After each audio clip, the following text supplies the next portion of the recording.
আসসালামু আলাইকুম, ওয়েলকাম করছি রিয়াসাদ আজিম। ভিন্ন ধর্ম মতাদর্শের যারা শুনছেন সবার প্রতি আন্তরিক কৃতজ্ঞতা আমি আরো কয়েকটা জায়গায় জানাবো, এবং সেই আন্তরিক কৃতজ্ঞতা জানানোর আগে একটু ডিসকাস করতে চাই যে একটা দীর্ঘ সময় পর, দীর্ঘ বিরতির পর ফাইনালি বাংলাদেশের সবচেয়ে আলোচিত ক্রিকেটার তামিম ইকবাল খান মাঠে নামার অপেক্ষায়।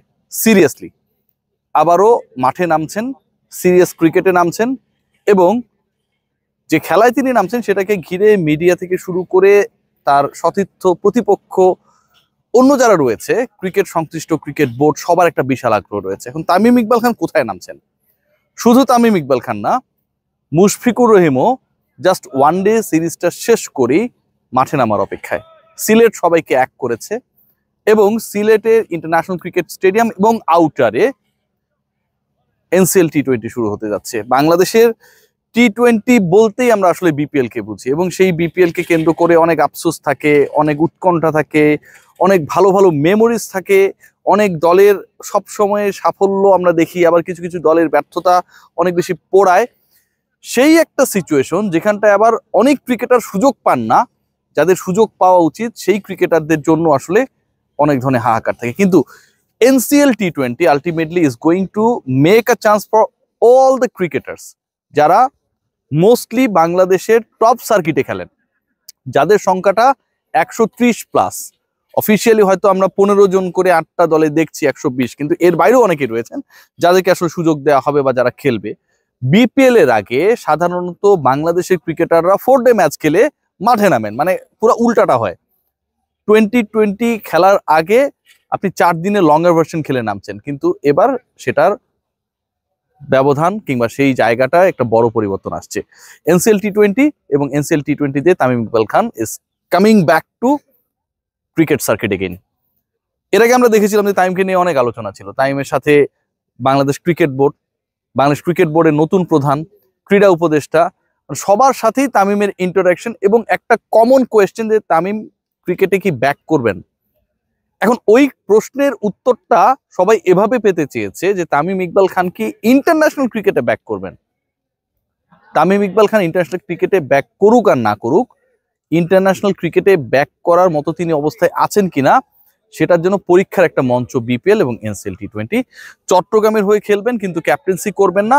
এছাড়াও মুশফিকুর রহিম, নাজমুল হোসেন শান্ত, নুরুল হাসান সোহান, মাহমুদুল্লাহ রিয়াদ কে কোন দলের হয়ে খেলছেন সেটাও একটা বড় প্রশ্ন। শুধুমাত্র তামিমকে নিয়ে আলোচনা করলে হবে না।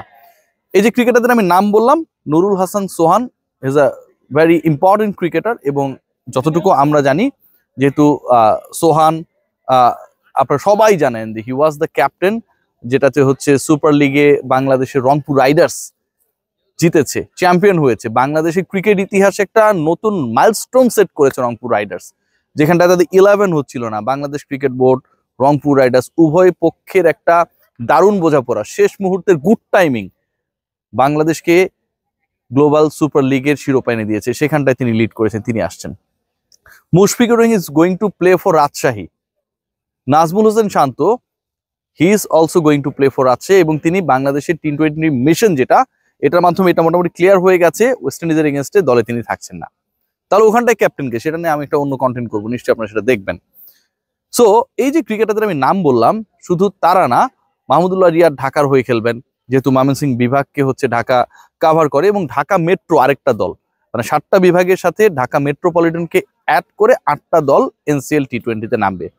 তামিম ইকবাল খানরা সেখানটায় খেলবেন, মুশফিকুর রহিমরা সেখানটায় খেলবেন, নুরুল হাসান সোহানরা সেখানটায় খেলবেন, নাজমুল হোসেন শান্তরা খেলবেন, এবং মাহমুদুল্লাহ রিয়াদরা খেলবেন। একটা দারুণ প্রিপারেশনের মঞ্চ।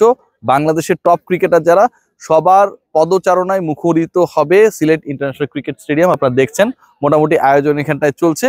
এর থেকেও বড় ব্যাপার যেটা, যে বাংলাদেশের লোকাল ক্রিকেট কতটা লুক্রেটিভ হতে পারে সেটা আবারও যেন প্রমাণ করার সুযোগ রয়েছে। আমি বললাম যে কৃতজ্ঞতা জানাতে হবে আরো অনেকগুলো পার্টি যারা রয়েছেন, তার মধ্যে আমার কাছে যেটা মনে হয় সবচেয়ে গুরুত্বপূর্ণ জায়গা যেটা, যাদের কৃতজ্ঞতা জানাতেই হবে, এই আয়োজনের টাইটেল স্পন্সরের দায়িত্বে আল আরাফা ইসলামী ব্যাংক।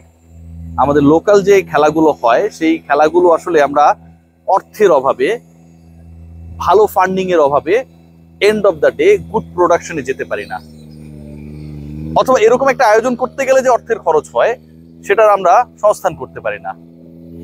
দারুণ একটা উদ্যোগে সঙ্গী হয়েছে এই ব্যাংক। আমরা হয়তো স্পন্সরশিপকে স্পন্সরশিপ হিসেবে দেখি, কিন্তু এন্ড অফ দ্য ডে সেই স্পন্সরশিপ বাংলাদেশের 150 লোকাল ক্রিকেটারকে বিপিএল এর আগে টি-20 খেলার সুযোগ করে দিচ্ছে। নিশ্চয়ই অসাধারণ। সবাই ভালো থাকবেন, টেক গ্রেট কেয়ার।